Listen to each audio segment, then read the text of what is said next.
Who is this devil? Is he real? Or is it a figment of your imagination? Or is it just something in philosophy? According to the Quran, he's very real. Substance is real, you just don't see it. He lived before us, he's still alive today. That's an amazing subject right there, isn't it? That's amazing. The word shaitan is derived from the root shaitan, means impure and base. Shaitan refers to an entity that is rebellious, irrespective of whether it is of humans or jinn. It is also said that it means a nefarious soul who is distanced from Allah subhanahu wa ta'ala and from the truth. So shaitan is in both forms, the jinn and the humans, as Allah subhanahu wa ta'ala says. وَكَذَلِكَ جَعَلْنَا لِكُلِّ نَبِيٍّ عَدُوًّا شَيَاطِينَ الْإِنسِ وَالْجِنِّ.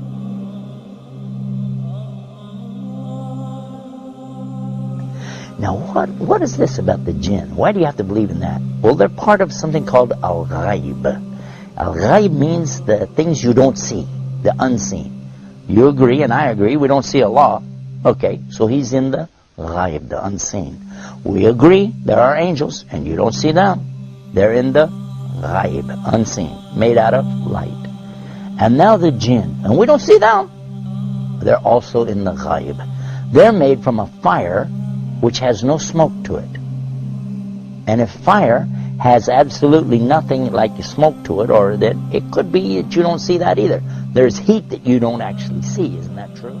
The both kind of shayateen are trying to lead people to evil deeds. The jinn kind of them are whispering to your hearts so that you can't see them or hear their whispering.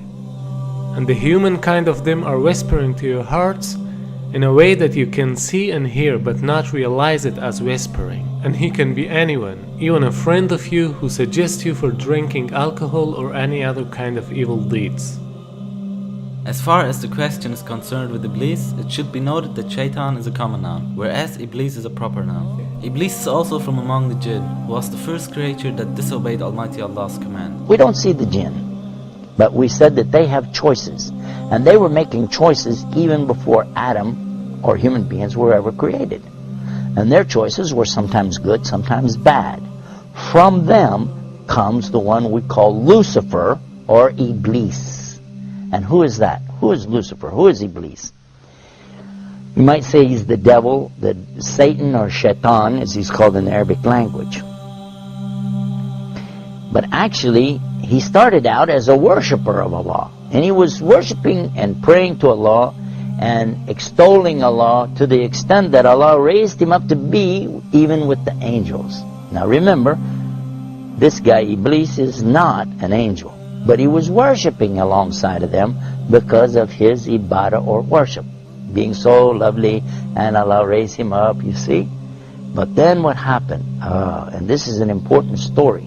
So we'll digress from a moment from our beauties of Islam to go into this, to get a concept here, to understand a big mistake that some people make when they say that he's from the angels. Angels don't make mistakes. They do as they're commanded. So when Allah created the best of His creation, what did He create? He created Adam, a human being. He created Adam from what? He created him from mud or clay. I want to show you what happened after Allah created Adam. Allah ordered all the angels, bow down. And all the angels did because they have to do as they're commanded. And they bowed down. All of them bowed. Except Iblis. He didn't bow down.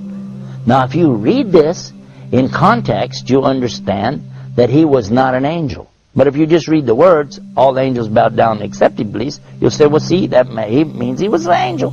But otherwise, in the Quran we find in other places that Allah said he wasn't an angel, but he was from the jinn, and he's created from a smokeless fire. And that's exactly what he said. You created Adam from mud, but I'm created from something better, from a smokeless fire.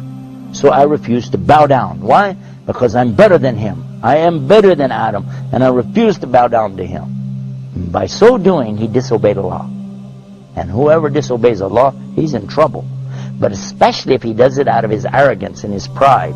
I refuse to obey because, I know better. And in this way, he put himself in the worst possible condition with Allah. Allah condemned him to hell forever. And he said, I don't even care. Just let me take him, meaning Adam, and his children along with me to hell. What? For what? Because of this thing called pride or arrogance. Kibr in the Arabic language. And what is kibr? And kibr is something comes from kabara. Kabara is the root of the word akbar. And only Allah is akbar. Allah is greater and greater and greater than anything. But a human being has no right in front of Allah or anything it's created. The jinn, the angels, nothing have the right to come in front of Allah like this and say, hey, who am I? I'm this, I'm that. No.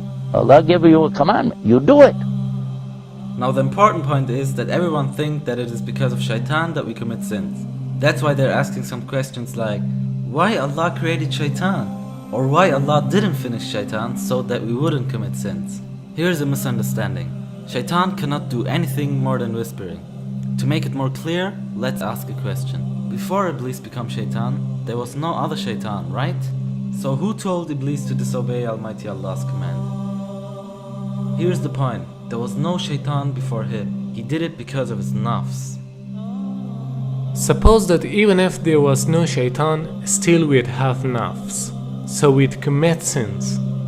Because this world is a test for the mankind and the jinn kind. Now same as the case with Iblis, he is also in this test because he is a jinn and he has nafs. So Allah subhanahu wa ta'ala didn't create him as shaitan. Rather he himself chose to be shaitan. Not only Iblis but all the other shayateen are choosing to be shaitan by disobeying Almighty Allah's order. Now, what happened next? Well, that's when Allah told Adam that he could have anything that he wanted in all of the paradise. Go ahead, enjoy. But there's one tree, don't eat from it. Of course, you know what's going to happen. And the devil came to him and to Eve and got them to eat from that tree. And they were cast down because of that. But Allah knew from the beginning they would eat from it. That's why Allah put it there. Because this life, and this is the whole reason for me telling you this story, so you can get this one beauty of Islam, to understand this one thing. This life is nothing more than a test. The obvious point is that Iblis was the first of all shayateen. Therefore, he is the leader of them. And all shayateen are tools for this test, even though they are also giving test.